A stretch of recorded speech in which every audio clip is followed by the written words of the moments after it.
જય ભાવનગર.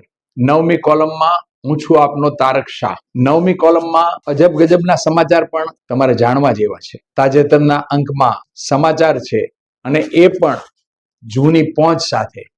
બ્રિટિશ સમયમાં પત્ની રાખવા માટે પણ લાયસન્સ લેવું પડતું હતું અને એની ₹2 ફી પણ ભરવી પડતી હતી.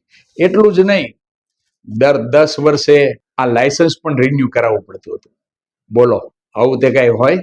અને બીજા એક સમાચાર એવા છે કે પોલીસે બેસુરા ગાયન ગાવા બદલ એક ગાયકની ધરપકડ કરી. અત્યારે તો જ્યાં ને ત્યાં કરાઓકે લઈને બીજી રીતે લોકો ગાવા જ મીડ્યા છે. પણ બાંગ્લાદેશમાં એક ગાયક કલાકારે વાજિંત્રો લઈ અને બેસુરા અવાજે ગાયા. લોકોએ ફરિયાદ કરી તો પોલીસે આવીને એની ધરપકડ પણ કરી કે ભાઈ, બેસુરા અવાજે ગાય અને લોકોને ત્રાસ આપોમાં. ભાવનગર તો કલાકારોનું ગામ છે, ચેતી જજો.